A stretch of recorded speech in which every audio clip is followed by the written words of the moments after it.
నిజంగా నిజాయితీగా 77 సంవత్సరాల భారత స్వతంత్రావనిలో ఒక 10 సంవత్సరాలు వచ్చినటువంటి మన బిడ్డని పక్కనే ఉన్నటువంటి మెడికల్ స్టోర్కి వెళ్ళి ఒక కడుపులో నొప్పి టాబ్లెట్ తీసుకురామని ఒంటరిగా పంపించలేని తల్లిదండ్రుల వ్యవస్థలో మనం బ్రతుకుతున్నామంటే ఎమ్మెల్యేలు, మినిస్టర్లు, జడ్జిలు, విఐపీలు వెళ్తున్న దారిలో అడుగుకు ఒక పోలీసుని పెట్టి ఒక ముఖ్యమంత్రి ఒక పర్యటనకు వెళ్తున్నారంటే 5,000 మంది పోలీసుల్ని డంప్ చేయగలిగినటువంటి వ్యవస్థలో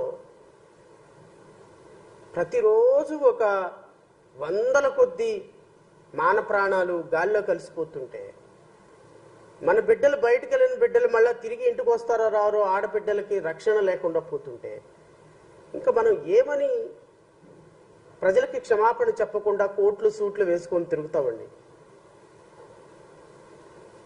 ఇలాంటి పరిపాలన నిజంగా గత 4 నెలల నుంచి ఆంధ్రప్రదేశ్ రాష్ట్రంలో జరుగుతున్నటువంటి అత్యంత భయానకమైనటువంటి పరిస్థితులను ఒక్కసారి ఆలోచన చేస్తే అసలు ఈ రాష్ట్రంలో లా అండ్ ఆర్డర్ ఉందా? అసలు ఈ రాష్ట్రానికి ఒక డీజీపీ ఉన్నారా?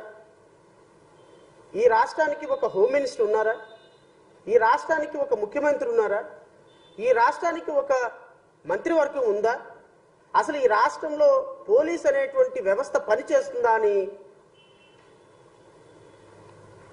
నాకైతే అనుమానం కలుగుతుంది.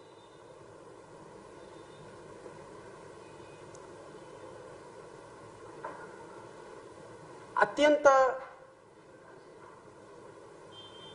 ప్రజాదరణతో 164 సీట్లు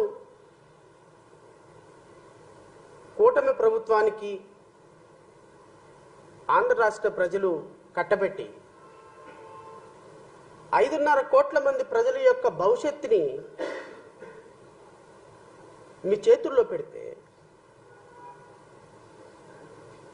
గౌరవ ముఖ్యమంత్రి గారు ఏం చేస్తున్నారో ఎవరికి తెలియదు. గౌరవ ఉప ముఖ్యమంత్రి గారు ఏం చేస్తున్నారో నోబడీ నోస్. గౌరవ హోమ్ మినిస్టర్ గారు ఏం చేస్తున్నారు? ప్రెస్ మీట్లు పెడుతున్నారు.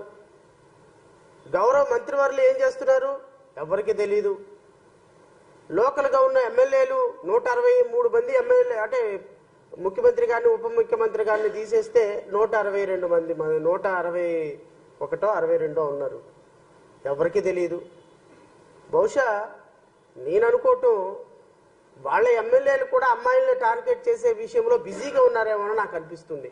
ఎందుకంటే మన తిరువురు సంఘటన చూసిన తర్వాత, సత్యవేడు సంఘటన చూసిన తర్వాత, లేకపోతే ఇంకొక ఊర్లో సంఘటన చూసిన తర్వాత వీళ్ళ ఎమ్మెల్యేలకి వీళ్ళు పరిపాలన ఎలా చేయాలి, ప్రజా సమస్యను ఎలా అడ్రస్ చేయాలి అనేటువంటి అంశాల పట్ల కాకుండా ఆడవాళ్ళని ఎలా మెసేజ్లు పెట్టాలి, ఆడవాళ్ళని ఎలా రూములకు పిలిపించుకోవాలి, ఆడవాళ్ళ మీద అఘాత్యాలు చేస్తే ఎలా రాజీ చేయాలి, ఆడవాళ్ళ మీద అఘాత్యాలు చేస్తే పిలిచి సమన్వయ కమిటీలు వేసి ఏ విధంగా పార్టీ పెద్దలతో కలిపి సమన్వయపరచాలి అనేటువంటి దాంట్లో బాగా బిజీగా ఉన్నారేమో అని నాకు అనిపిస్తుంది.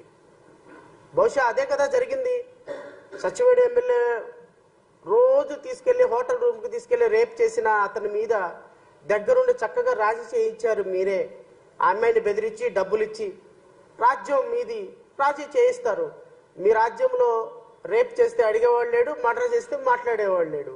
సో అది రామరాజ్యం అని చెప్పేసి, మీ చంద్రన్న రాజ్యం అని చెప్పేసి చంద్రబాబు నాయుడు గారు చాలా గొప్పగా చెప్పుకుంటారు. ఒక సత్యవేడు ఎమ్మెల్యే మీద ఏం యాక్షన్ తీసుకున్నారు? చిత్తూరు జిల్లాలో జరిగినటువంటి సంఘటన పట్ల ఏం యాక్షన్ తీసుకున్నారు? బాధితులు చిత్తూరు జిల్లా నుంచి రేపుకు గురవుతుంటే ముఖ్యమంత్రి గారు ఏం యాక్షన్ తీసుకున్నారు? దీని మీద చాలా స్పష్టమైనటువంటి సమాధానాలు చెప్పి తీరాల్సిందే రాష్ట్ర ప్రజలకి. ఒక ముఖ్యమంత్రి కాన్స్టిట్యున్సీలోనే మదనపల్లిలో జరిగినటువంటి ఒక జిల్లాలో ముఖ్యమంత్రి గారు ప్రాతినిధ్యం వహిస్తున్నటువంటి జిల్లాలో రోజుకొక పాప మరణం సంభవిస్తుంటే, అఘాయిత్యం జరుగుతుంటే, కిడ్నాపులకు గురవుతుంటే, ఉమెన్ మిస్సింగ్లు అవుతుంటే గౌరవ ముఖ్యమంత్రి గారు ఏమి చేస్తున్నారో నాకైతే తెలియదు. గౌరవ ముఖ్యమంత్రి గారు బహుశా రాజకీయాలు చేయటంలో బిజీగా ఉండి ప్రజల మాన ప్రాణాలు గాల్లో కలిపేస్తున్నారేమో నాకైతే అర్థం కావటంలా. 14-15 సంవత్సరాల ముఖ్యమంత్రి హోదాలో భారతదేశంలోనే అత్యంత ప్రతిభావంతుడైనటువంటి సీనియర్ పొలిటీషియన్ అని చెప్పుకునేటువంటి గౌరవ ముఖ్యమంత్రి చంద్రబాబు నాయుడు గారు, మీరు ముఖ్యమంత్రి అయిన తర్వాత మీ కాన్స్టిట్యున్సీలో జరుగుతున్నటువంటి అఘాయిత్యాల గురించి, ఉమెన్ మిస్సింగ్ కేసుల గురించి మీకేమైనా స్పృహ ఉన్నదా? కనీసం మీ అధికారులతో ఏ రోజైనా సరే ఒక ముఖ్యమంత్రి హోదాలో మీ చిత్తూరు జిల్లాలో, మీరు ప్రాతినిధ్యం వహిస్తున్నటువంటి చిత్తూరు జిల్లాలో ఏం జరుగుతుందో, చిత్తూరు జిల్లా తీసి పక్కన పడేయండి సార్, మనం ప్రాతినిధ్యం వహిస్తున్నటువంటి కుప్పం కాన్స్టిట్యున్సీలో ఉమెన్ మిస్సింగ్ల కేసులు ఎన్ని జరుగుతున్నాయి, ఆడపిల్లల మీద అఘాయిత్యాలు ఎన్ని జరుగుతున్నాయి, మనకేమైనా స్పృహ ఉన్నదా? ముఖ్యమంత్రి గారు, గౌరవ ముఖ్యమంత్రి గారు, ఏమైనా మనకి స్పృహ ఉందా? తెలుగుదేశం పార్టీ కూటమి నుంచి పేటీఎంగా మాట్లాడేటువంటి అధికార ప్రతినిధులను అడుగుతున్నా నేను, మీ అందరూ గత 5 సంవత్సరాల్లో ఒక పాపకి ఎదురు దెబ్బ తగిలితే గౌరవ హోమ్ మినిస్టర్ వంగల్పూడి అనిత గారు పైట చెంగు ఎగగట్టి ఒక రుద్ర కాళీలాగా, ఒక అపర ఝాన్సీ లాగా వీరంగం ఆడినటువంటి మా శివంగి ఎక్కడ దాక్కున్నారో అర్థం కావటంలా. పాపం ప్రెస్ మీట్లు పెట్టడానికి, స్క్రిప్ట్లు చదువుకోవటానికి ఉన్నంత బిజీ పాపం అడ్మినిస్ట్రేషన్లో లేకుండా పోయింది. అమ్మా వస్తాను మీ దగ్గరికి.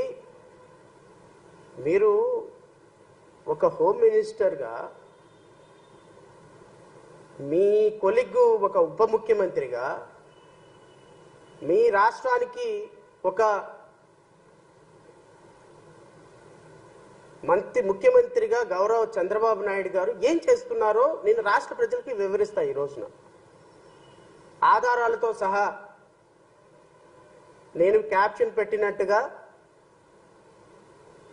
ఇప్పుడు నేను ఆధారాలు చూపించిన తర్వాత పవన్ కళ్యాణ్ గారి వీడియో కూడా ప్లే చేస్తా.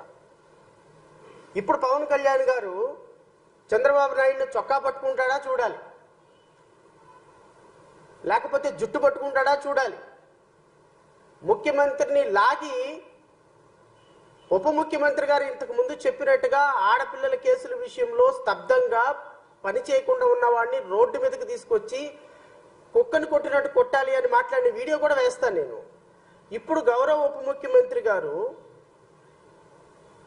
ఈ రికార్డులన్నీ చూసిన తర్వాత వారు ఏం సమాధానం చెప్తారో, వాళ్ళకి ఏం సమాధానం చెప్పడానికి ఉండదు. ఎందుకంటే అంత దమ్ము ధైర్యం లేని జన సైనికులు, జనసేన పార్టీ కార్యకర్తలు మీరంతా.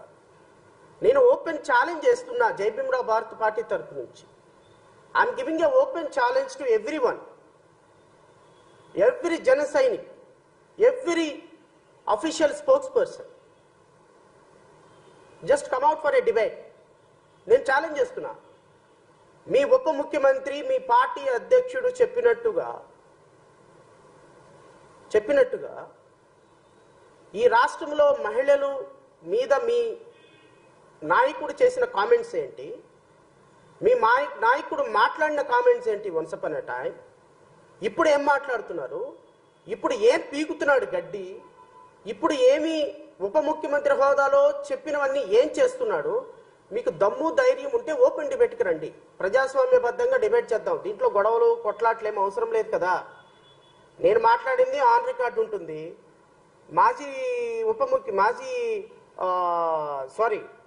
ఇప్పటి ఉప ముఖ్యమంత్రి, అప్పటి ప్రతిపక్ష నాయకులు మాట్లాడిన దానికి ఆన్ రికార్డు ఉంటుంది. ఇప్పుడు హోమ్ మినిస్టర్ మాట్లాడేది, అప్పుడు ఓడిపోయిన ఎమ్మెల్యేగా మాట్లాడిన దానికి ఆన్ రికార్డు ఉంటుంది. ప్రతి ఒక్కటి రికార్డు ఉంటుంది కదా, రికార్డు లేకుండా ఎక్కడికి పోదు కదా.